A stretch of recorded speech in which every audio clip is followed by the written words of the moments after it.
Her Excellency, the Deputy Secretary General of the United Nations, Her Excellency, the Executive Secretary of the UNFCCC, distinguished guests, heads of states and government and heads of delegations, ladies and gentlemen.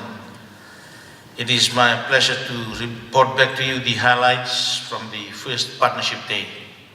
The second day is being held as I speak. First, the Climate Action Pacific Partnership.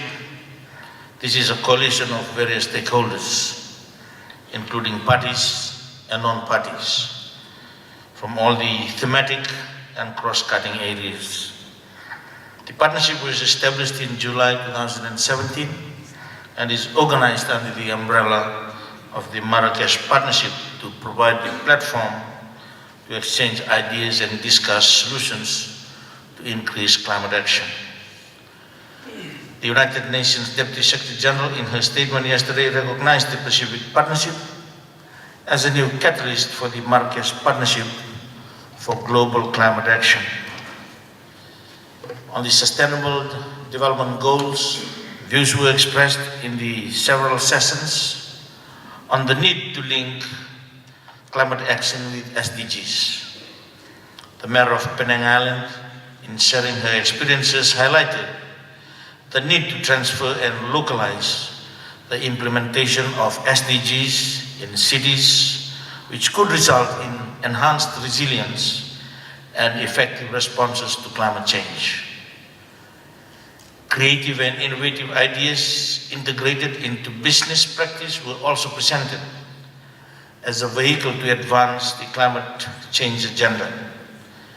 An example of this is the Fiji Environment and Climate Adaptation Levy, which uses service taxes towards adaptation projects. On the nationally determined contributions, the formal announcement on the establishment of the Regional Pacific NDC Hub will be made at COP23. This initiative will be funded by the kind support of Germany. Australia has also expressed interest to contribute to this initiative, and I encourage others to do the same.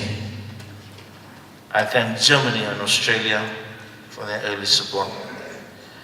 There were also exchanges of information on experiences and challenges relating to the development, enhancement, and implementation of NDCs. For example, Palau's inclusion of renewable energy in each NDCs is expected to accelerate the provision of clean energy, which will be key to transforming their tourism sector. The importance of donors coming together to leverage finance for supporting developing countries to achieve their NDCs and the linkage to the SDGs and National Development Agenda was also emphasized. Highlights on financial support to and through private sector was reported as key to ensure the effective implementation of NDCs. I was pleased to hear that after the Climate Action Pacific Partnership Conference in July 2017, selected partners from the areas of health, oceans, energy, forests, climate justice, and gender have progressed significantly on the recommendations from the conference. An example of this is an initiative on solar energy funded by the Leonardo DiCaprio Foundation and the development of a regional REDD+ proposal. On climate finance, Fiji, the Green Climate Fund, and Asia Development Bank yesterday signed agreements to fund Fiji Urban Water Supply and Wastewater Management Investment Program. The GCF is to provide a $31 million grant, and the ADB is to lend $42 million for the first phase of the program.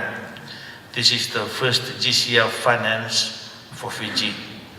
Fiji also confirmed that it is in the process of issuing its first green bond, with further details to be announced later this week. It is hoped that it could be a precedent for a similar bond for the Pacific countries. Stakeholders recommended the need for innovative financing instruments that address not only disaster, but also long-term resilience. For example, the ADB, Disaster Focal Contingency Finance, provides finance after the disaster and ensures long-term plans for construction and resilience solution.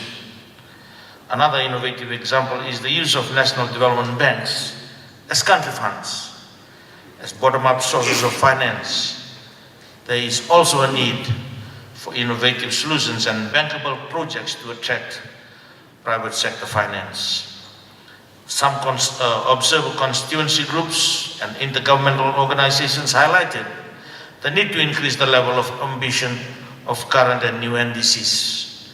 Some emphasis was put on the need for accelerating the shift away from fossil fuel towards production system based on renewable energy and energy efficiency. They also highlighted the need to address the environmental, economic, and social aspects of climate change and emission reductions.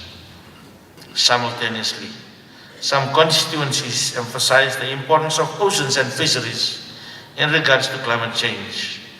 These statements from the constituencies and observer organizations are in line with the intentions of the Global Climate Action Agenda. Finally, the relationship between oceans and climate is a significant priority for the incoming presidency, given Fiji is a vulnerable island and ocean state.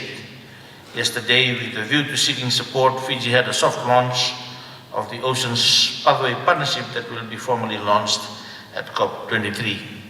It is envisaged that this initiative will result in the inclusion of an agenda item on oceans and climate under the UNFCCC process in 2019 and the eventual establishment of a work program. Excellencies, distinguished delegates, the Partnership Day provided an opportunity to share views and amplify the need for continued engagement with all stakeholders at COP23 and beyond.